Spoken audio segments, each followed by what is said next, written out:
there was an island in the middle of the Pacific. They needed someone to baptize these people. And then the pastor went over, but his ship got shipwrecked and he died or whatnot. And so there was all these ships going to Hawaii, and from Hawaii to these islands. And so they eventually they said, hey, we need an Adventist ship of our own. And so it started with children. Children's Sabbath schools were the ones like, we're going to do this. We're going to pull our money together. And then adults caught on. It just became a thing. And then it's just very exciting. And then they eventually got to 20,000. They got the boat, and they got I think it was 2 missionary families. And then rather than going to Hawaii and coming back down, they could just go straight to the island. And then after that service, they serviced the South Pacific, and they just created all these churches, planted all these churches. And it was just a really great model for Sabbath school mission.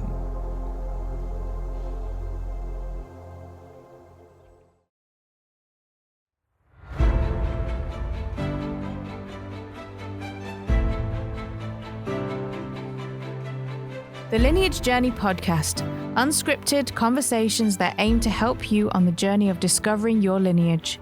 Join us as we take a deeper look into past Lineage episodes and see the lessons we can learn for today. Pastor Justin Kim serves as an assistant director of the Sabbath School and Personal Ministries and editor of the Young Adult Inverse Bible Study Guide for the General Conference World Headquarters of the Seventh-day Adventist Church. He has also been an overseas missionary, local church pastor, and a department director for communications, men's ministry, and campus ministries. Pastor Kim graduated from a Catholic high school, majored in sociology and biology at the Jewish Brandeis University, researched at Harvard Medical, studied theology and pastoral evangelism at the Seventh-day Adventist Theological Seminary, preached in more than 30 countries, and is a friend of books and an enemy of cilantro. A husband to Rachel and father to Noah and Nathaniel, he is also the host of the Inverse telecast on Hope Channel and co-founder of GYC. My name's Adam Ramding, and we are here with the Lineage Journey Podcast. Today we have a guest with us, good friend of mine. We're going to introduce in just a few moments. He comes to us from America, and we're very glad that he's able to join us. His name is Justin Kim, and he works in a particular department within our church organization that specializes in what we're going to talk about today. This episode, we're looking at an aspect of church life, of spiritual life, of religious life that has been a bedrock of our church and Christianity, you could argue, for the last several hundred years. Justin Kim works as an editor of one of the Bible study guides, the Sabbath School quarterlies that we have as a church, the Inverse Study Guide. And we're very glad that he's here with us today. So Justin, welcome. Glad that you could join us. Hey. Maybe just want to give your exact title or your job, or exactly what it is you do. Yeah, I work at the General Conference World Headquarters for the Seventh-day Adventist Church. And my title is Assistant Director for the Sabbath School and Personal Ministries Department and Editor for the Inverse Bible Study Guide. Okay, so the Inverse Bible Study Guide, just maybe explain that a little bit to some of our viewers listeners, who don't know what that is. What is the Inverse Study Guide? What ages is it for? And yeah, so I guess we'll get into it, but we have a Sabbath school Bible study curriculum for the world church, and there's different levels. And Inverse really hits the young adult level, division, category, section, whatever you call it, from 18 to 35, where it's considered, quote unquote, young adult. And that title is Inverse. You edit a book, study book that goes for 18 to 35-year-olds around the world. That's right. Okay. That's right. Excellent. So today we're going to be talking about Sabbath school. Now, Sabbath school is you could say it's an Adventist term. If someone wasn't an Adventist, how would we define Sabbath school? It's like Sunday school on Saturday. There we go. Some people might not be familiar with Sunday school in today's context, and it's basically you have church where you have a worship service and you got all the singing and the worship going on, but then there's also another portion of church where you sit down and you study. You study the Bible, and a little bit more didactic or a little bit more interactive in nature. And the Sunday churches have it on Sunday morning, and on Sabbath, the Adventists have Sabbath school. All right. So it's something we do around the world, right? Now, I've heard it said that the one thing that unites us as a church is Sabbath school, that we all study the same book, we study the same, every 3 months rather, we get a new one, and we do this around the world. Now, how much would you say that is true, that unites us as a church, or is that just a good catchphrase? Yeah, no, it's definitely true. The way that our church is structured, it's awesome, is that there is only one Seventh-day Adventist church. And there are local congregations and local manifestations of this world church, but we are in our ecclesiology and in our church structure, we have one church. That may sound like really like what's going on? That doesn't make sense. But when you look at, and if you study organizations in other churches, you have your local town Baptist church or your local county Methodist church. And that is an organization in itself, right? It's not really connected technically with the other Methodist churches around the world. So our Adventist church, we have our church manual that unites us. We have our doctrines that unites us. And then in Bible study, we have our Sabbath school that unites us. So whether you're in, Lancashire, I don't know, I'm thinking of an English town. Lancashire, or Lancaster, Pennsylvania, or Luzhou, China, we're all studying the same. If you're a Seventh-day Adventist, you're studying the same Bible study guide at that particular week or time of the year. So you've traveled quite a bit around the world, maybe just bouncing off this. What's it like to just walk into a congregation and then you just it's kind of Yeah. It's pretty bizarre and awesome at the same time, because there are places I've been into the world and I don't understand the language, but 9:30 or 10 o'clock or whenever they have Sabbath school, they open up their Bible study guides, and it's funny because the cover is like nearly the same with whatever their script or whatever lettering that they use, and I don't have any idea what they're talking about, but you can kind of tell that if the study guide's on Jeremiah, they say Jeremiah, you're like, whoa, we're studying the same thing in the same passage or same whatever. So it's cool. It's a cool experience. So it does unite us. For sure. Now, when did Sabbath school start in the Seventh-day Adventist Church? Now, we obviously were formed in the early 1860s. Yeah. And there was the Seventh-day movement before that. That's only when we were incorporated as a church. But when did Sabbath school start within the Adventist movement? Yeah. So our church started in 1863. The mission conference was 1861. And so Sabbath school, the beginnings of it was predated even our church organization in 1850s. 1852, James White put some Bible studies together for kids. And he realized, hey, we need to do something for our kids' education, for their Bible education. And he's the one that kind of started the whole thing. Now, we've had Sabbath school before that, but the formal curriculum was started in the 1850s. To be honest, the Adventists took it from the Sunday keepers, right? Sunday churches. Sunday school started in the 1780s by a guy named Robert Raikes from England. Yeah, there's some good things that come from England. What church? Do you know what denomination he was? I don't know.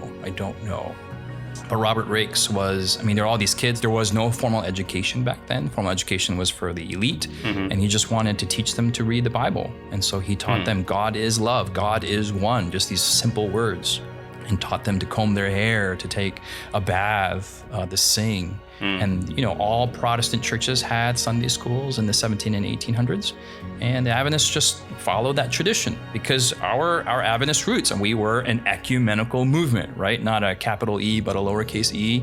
We had Methodists and Baptists and Presbyterians and Catholics all coming into the Adventist movement, and they are all used to having Sunday schools, and just kind of naturally transitioned to a Sabbath school.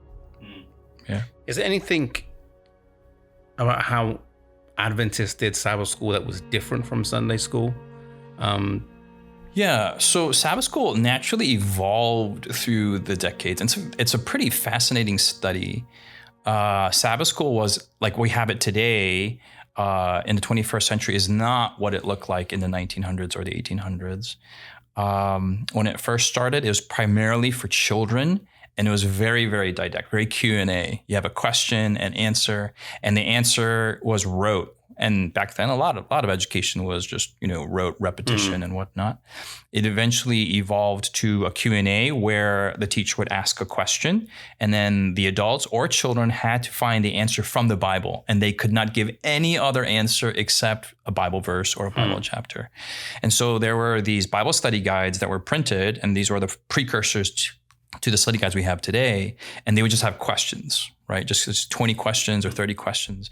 And you would go and teacher would just ask a question, and people just open their Bibles and try to find an answer from the Bible and try to satisfy the teacher. And each of these Bible studies got compiled together, and they were the precursor to our quarterlies that we know today. So it wasn't... Was it always in a kind of a quarter system, or did that kind of something that?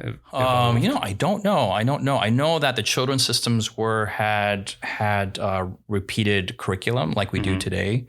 In our church archives, we do know that there were quarters.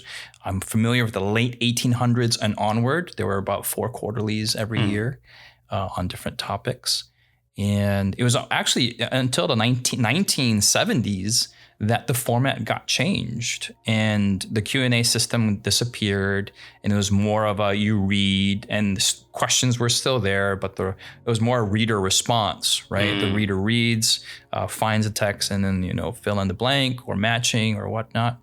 And that's still the format that we have today from the 1970s and onward. So it's kind of evolved through the years. There's other aspects that are different, like in other churches, maybe mission, fellowship, some of these other like 13th Sabbath. 13th Sabbath is definitely an Adventist term. Branch Sabbath School was an Adventist term, slowly disappearing. But in the early 1900s, Sabbath school was just exploding. And the cool thing was that there was actually in some parts of the world, more non-Adventists than Adventists attending Sabbath school. And so they created their own structure. It was the International Sabbath School, I forget what it was, organization or something like that. And there was all these people super active. And one church in California said, hey, there's so much activity going on. Let's go out and collect offering for missions. And that became a thing, and it just spread, and all these local Sabbath schools were collecting offerings. And eventually the organized church got together and they said, hey, we have a big goal. And this is the SS Pitcairn, the ship that went out into the Pacific. And it was $20,000, which back then was a ginormous sum. And this became to be a thing.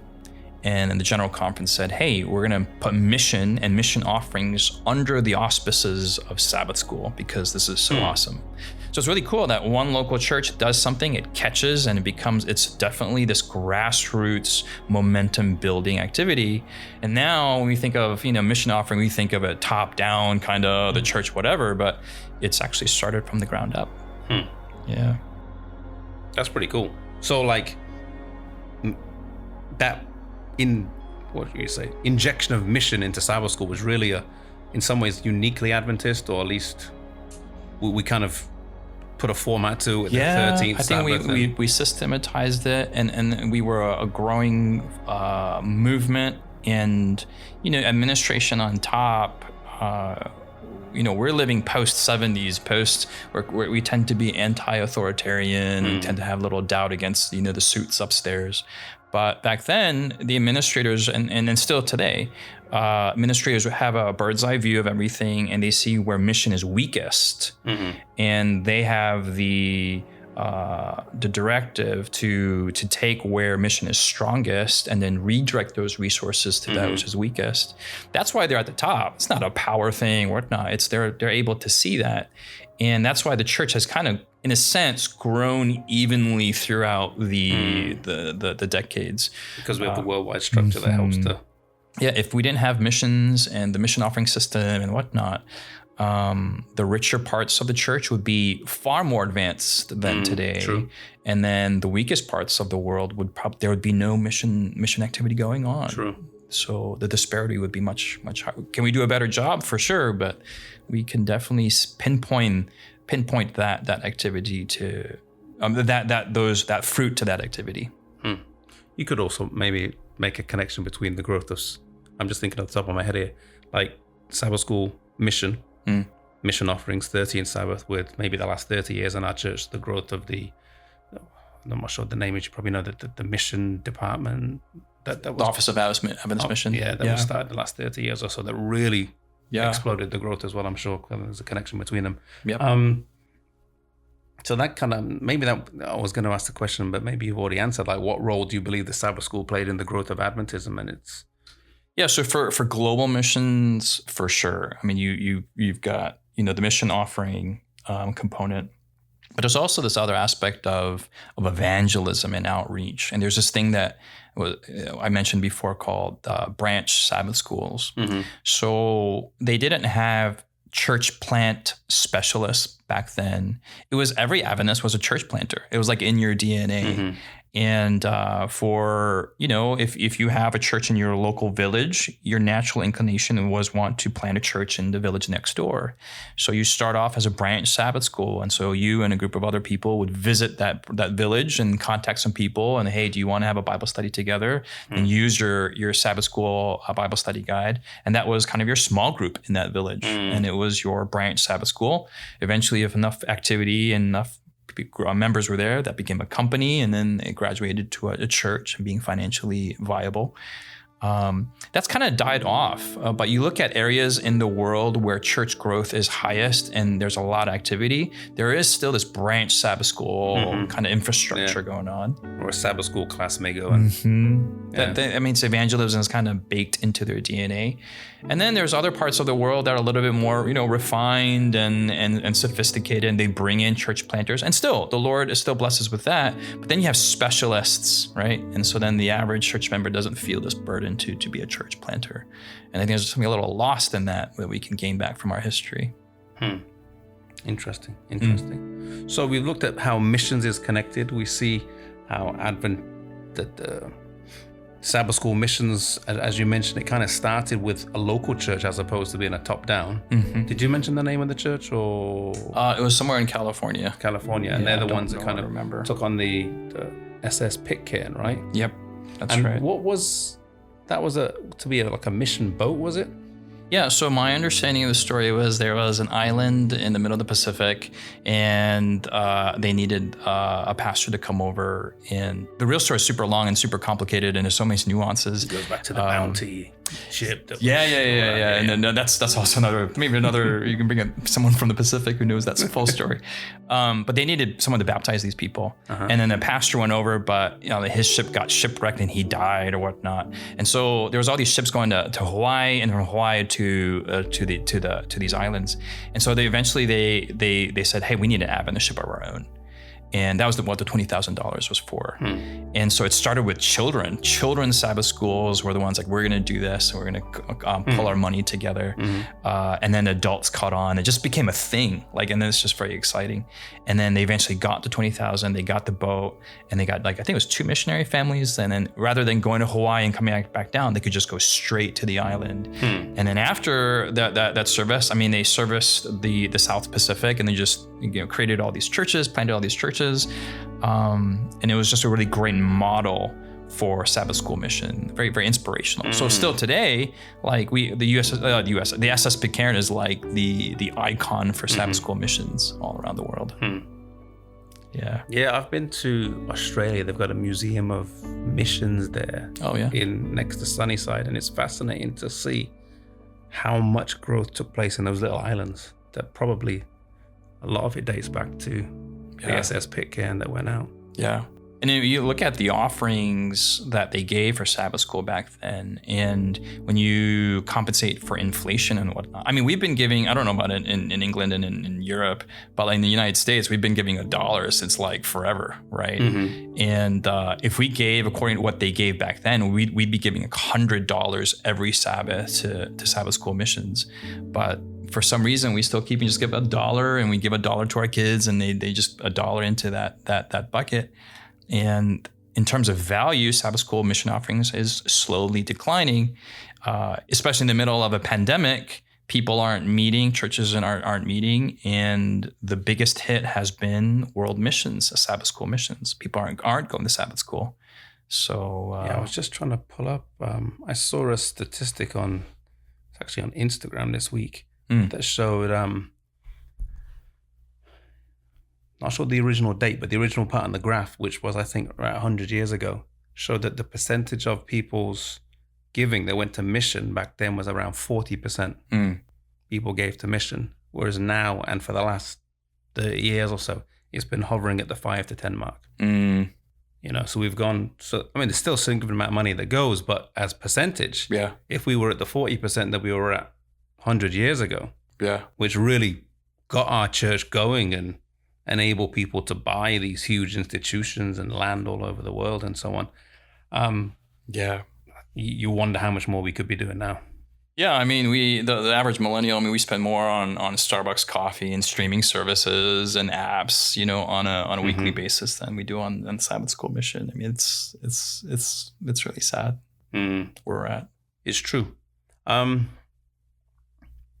We've kind of looked at the mission. We looked at a little bit of the background of where missions came into Sabbath School. We've looked at how it started with, obviously, Sabbath School was an inheritance we got from Sunday School. And Sunday School was started by, you said, Robert Rakes, right? Robert Rakes, I believe, was an Anglican. Anglican, so in the sense, it's got that Protestant background.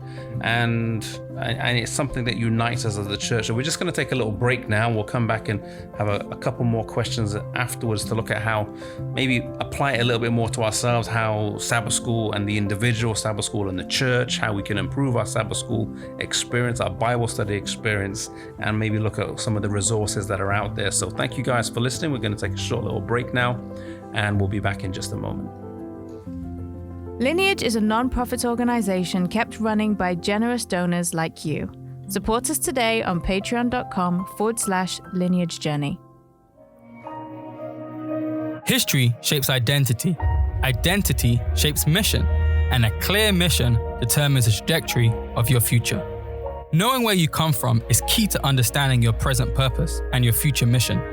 Lineage Journey is a series of videos that will take you on a journey through time, discovering the key people and events that have shaped the Christian faith. From the Waldenses to Martin Luther to Zwingli, from England to France, Switzerland to Germany, the light broke over the horizon of Europe, piercing through the dark ages, and then spread out over the world. As the United States of America rose to supremacy, Christianity formed the bedrock of this great nation. And so from the Great Awakening to the Great Disappointment and beyond, Lineage follows the journey of God's church throughout time, immersing you in the places, the stories, and the people through whom Christianity has shone the brightest. Join us on a journey through time. Follow us on social media at Lineage Journey, or check out our website at lineagejourney.com.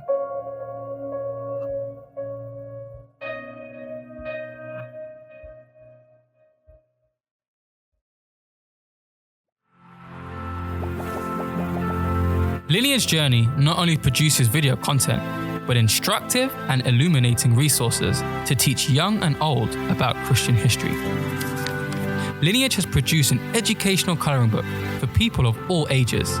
It includes original artwork from Ashley Bloom, highlighting the various heroes of the Reformation. Each scene has a matching story, and there are also QR codes to connect you to the website for more information and to watch the videos. There are also fun facts and memorable quotes to accompany the scenes to color in. Designed for young and old alike, get your copy now at lineagejourney.com.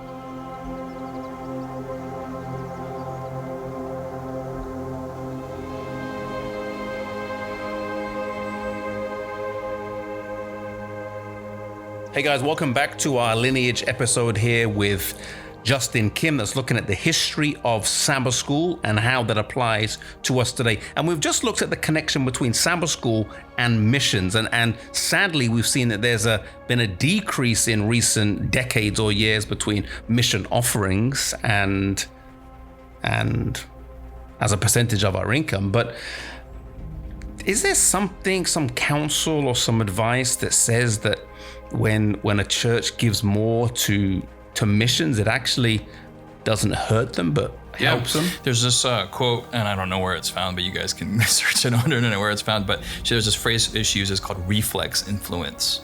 And the more that we give to foreign missions, the more that we give to foreign lands and the mission work, she said that God blesses the local work, the domestic work, the home work.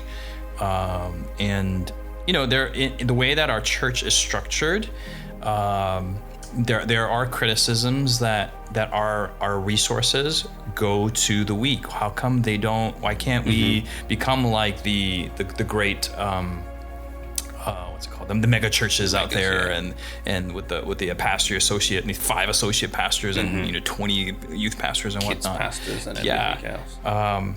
But she gives that promise, saying that God blesses in other ways. And when we look back at the history of Adventist mission, we have a much more robust and a stable mission structure than other organizations do. And I think that's just God blesses in ways that are intangible, that we really don't see superficially. Do you think, and maybe it's not even a question for us to answer, but I guess the thought comes in our mind, do you think the church in the West struggles more now because we're not doing as much of that? Or is that like maybe too much for us to draw that parallel? There's maybe other factors at play. Subjectively, I totally see that. I see that in terms of the quality of Western spirituality. We have more, it could be said, more temptations, more stuff, but because we're not as active, we have more time, we have more resources, more technology, but yet we're not as evangelistically or spiritually active as other parts of the world. So there's definitely pros and cons. True. What would you say? I mean, you've been to a lot of different churches around the US and different parts of the world. What would you say is the value of a good Sabbath school firstly to the local church as a collective unit, but also to the individual? Like why would you even have that? Because, for some people, I just go to church to hear a sermon and sing some songs. Why do I need that other aspect too? What's the value of Sabbath school? So the Sabbath school structure, the Sabbath school ministry has been likened to the heartbeat of the church. That people used to say that in the 50s and 60s, not so much anymore. And it is the primary engine by which a local church moves forward. We usually, if we're not careful, we can depend on the pastor, depend on the elder, quote, the spiritual people of the church. But really, Sabbath school utilizes every single person. So first, it completely flattens the church structure where every person is a soul winner. Every person is a teacher. Every person can contribute. And so every Saturday morning, you go to church and you can interact with somebody else, with your small group, with your class, and talk about the Bible. And not just talk about, you can teach, you can learn, and that breathing or that interaction needs to take place rather than just a passive experience. Worship is necessary also.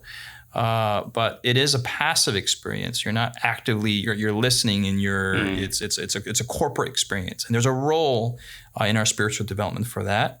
But where's the interactive and the back and forth? And maybe I would even say slight, gentle disagreeing back and forth. A little bit of the dissonance, and learning together. We've lost that art. So that even in some bad Sabbath schools, you don't have teaching. You don't have that going on. You just have a pre-sermon. You have preaching going on there too, and that's a violation of the innate principles of Sabbath school.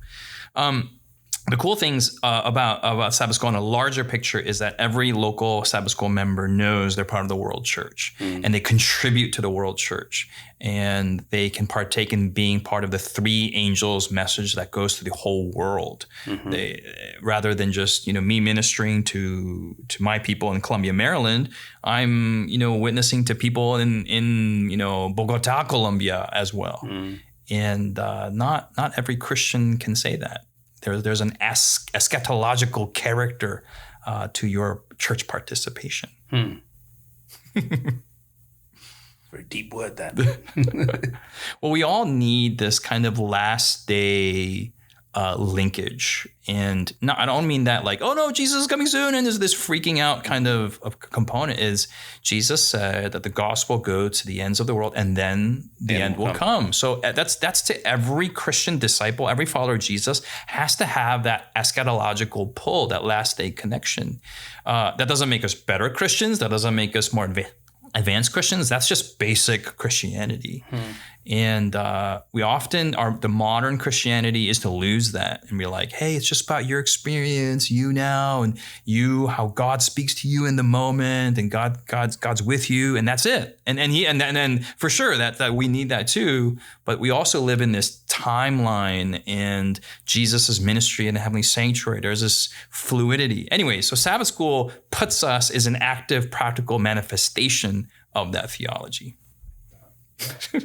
No, I get it. It's part of our commission. It's part of our mission. And I think, like you've been saying, that, or in my words at least, the Sabbath school is the opportunity for the church to collectively study. And a biblically literate church is a much more powerful church. Yeah, much more useful church. Yeah. And our biblical literacy we increase not just by listening, but by. Yep. And I think you mentioned as well, like this, we have the opportunity to ask questions. Yeah. And I think Sabbath school is also that time where some of those, we don't like to use the word a lot in our church, but some of our doubts or some of our, I'm not quite sure what it that should verse be means. A safe place for those doubts. Yeah. Like, does it really mean, you know, and someone can say, well, I've thought that too, but let me. It should be a breathing space and kind of an incubation for beginner Adventists, the beginner Christians. You know, we've lost some of the. Why do we have Sabbath school, and we don't know the history of Sabbath school and its missional history to allow for that. If someone here is listening and they attend Sabbath school, or they have a Sabbath school in their church. Maybe they don't attend because it's pretty dead. I mean, I've been to some Sabbath schools where you walk in and the teacher's talking about everything under the sun, like how to make homemade pizza or what they did at work that week or who knows what, you know, like. Yeah. But what can someone who's listening do to improve their Sabbath school if it's not got much life to it as either an attendee or as a teacher? Yeah. Because some people may not have the opportunity to teach because the teacher won't give up the spot, but I don't know. You know. Yeah. So that's a really good question, and that's kind of what our department seeks to help. We have a collection of resources. You can go to alive.adventist.org. Alive is the General Conference initiative to revitalize Sabbath school all around the world. It's nothing new. People are looking for this secret, and if we just do this, then it'll be like the best Sabbath school ever. It does take work. It does take time. But there are some basic ingredients that make a pizza good, right? And so there are basic ingredients that make a Sabbath school. One is studying the Bible. That sounds so elementary and simple, but like you said, there's so many Sabbath schools, they don't open the Bible at all. They rather read the quarterly or the Bible study guide, rather read the Word of God. So first ingredient is Word of God. Second one is mission. We've talked about mission a lot. And finding ways to make that real and connect and using technology and whatnot. And in our globalized world today, that's not a difficult thing to do. Third is fellowship, is a way to find fun ways to get that small group and small class together. That is a part to visit each other in their homes and to call each other and especially in the midst of a pandemic, or to our shut-ins or whatnot, it's always good to have, it's not the pastor that should be doing all those things, it's the Sabbath school group. And then lastly, it's evangelism and bringing your friends or your neighbors.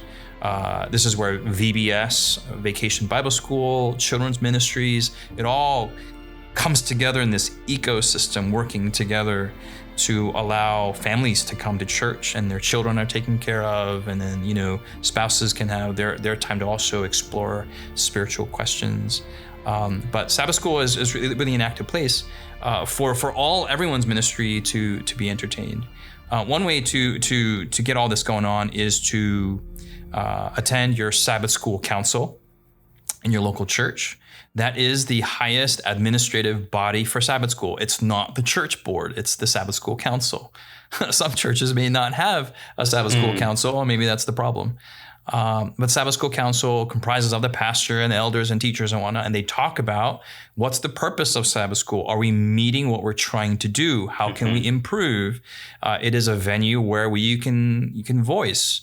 The superintendent, Sabbath school superintendent, is there to help teachers be better teachers. And unfortunately, there are some bad teachers out there. They need to be trained. Maybe the classes are too big. Maybe classes are too small. Maybe the classes are, and there's all these, every church has their issues. But that Sabbath school council is the body by which these problems are troubleshooted.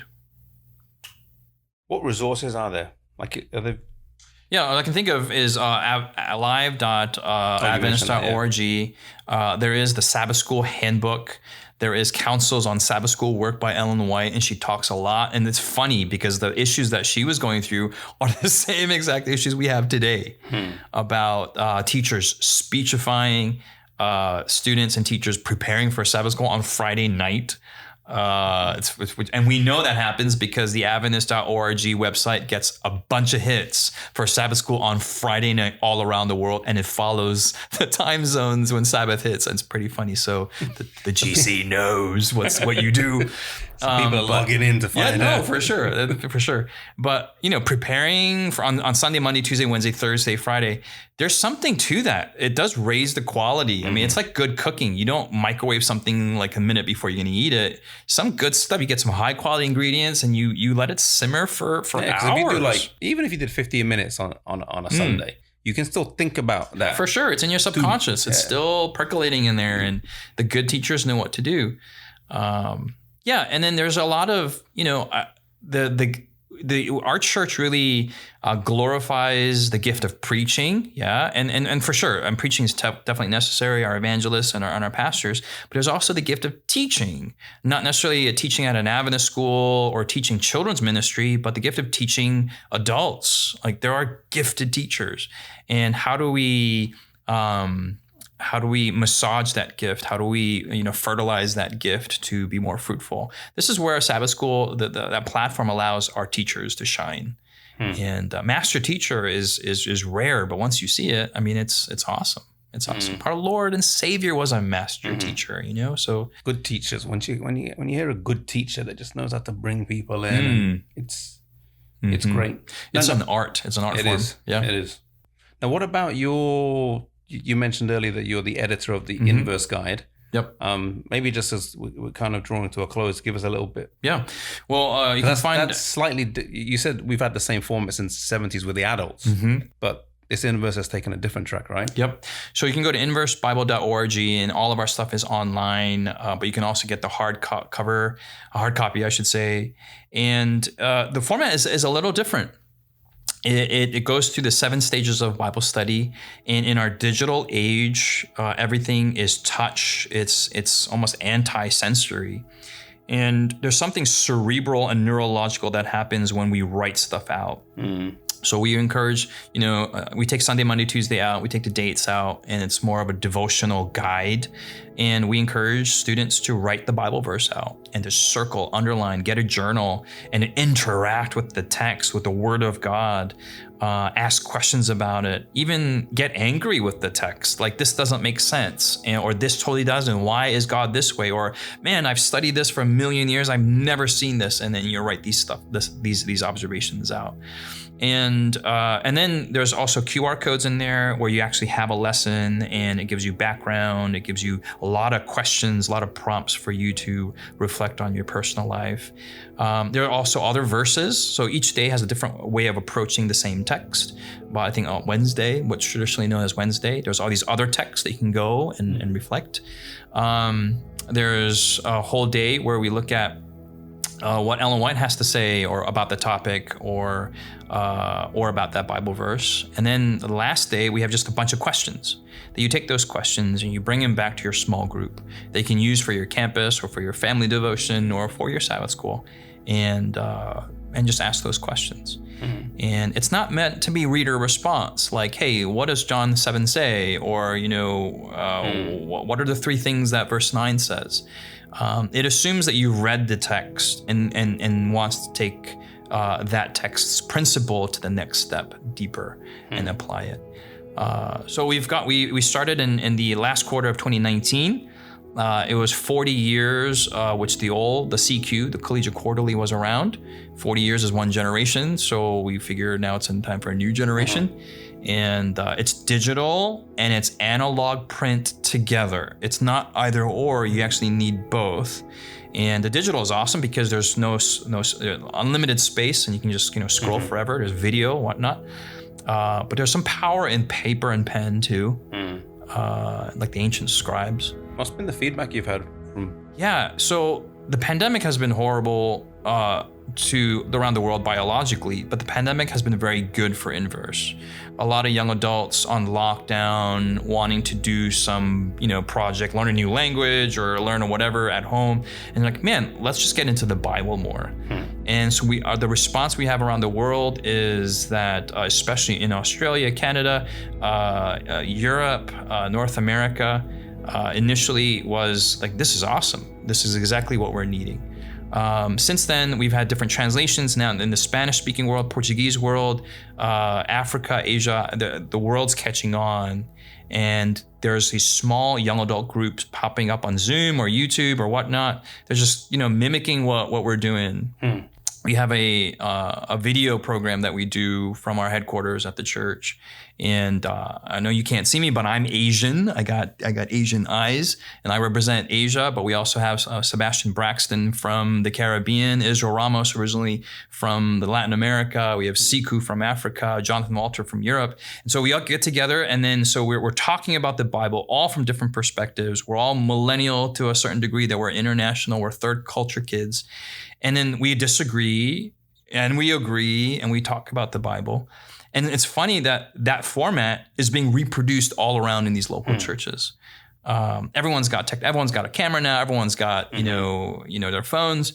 And it's just awesome to see when that local Christian Adventist is activated and they just go all out for God. Especially in Sabbath school, it's really inspiring to see. That's great. Yeah, I know, at least in our conference, the part of the world, Inverse really had a huge boom in the pandemic, and a lot of churches picked it up and have taken it on and are continuing that way and don't want to, do anything else. And that the support from England has been overwhelming and very well appreciated, and it was a huge form of encouragement for us in the beginning, and continues to be so. Well, that's good. Well, thank you for being with us. Thank you. Thank you for sharing on the birth of Sabbath School, where we kind of came from, how mission was a key part of Sabbath School, and how it needs to stay a part of Sabbath School. It's not something we can separate, and it really does need to stay together. And that quote that you were looking at earlier, at least you referenced, is from 6th volume of the Testimonies, page 27. Clive Coute just messaged it to me.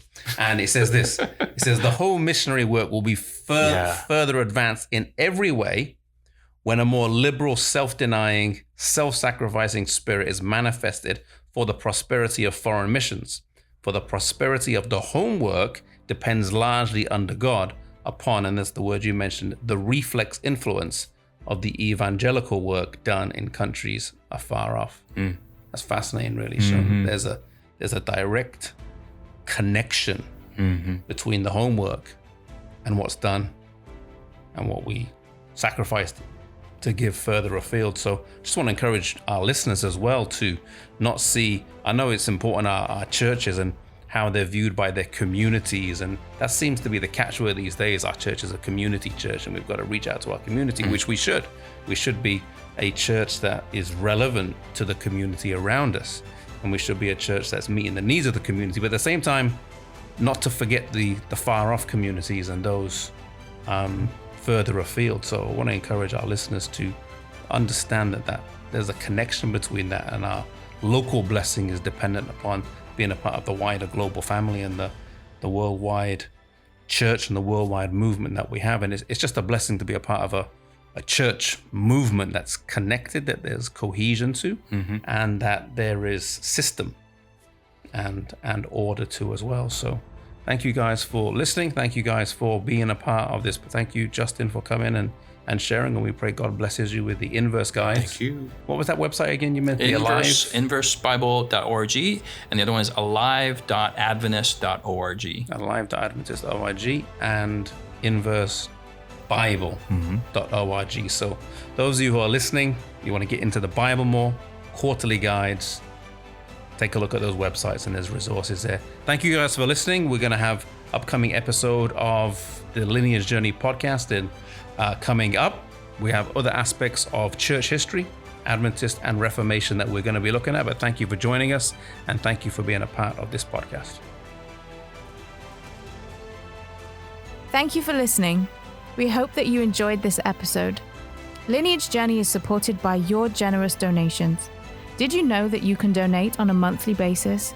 Any amount from $2 to $100 or whatever you decide through patreon.com/Lineage Journey.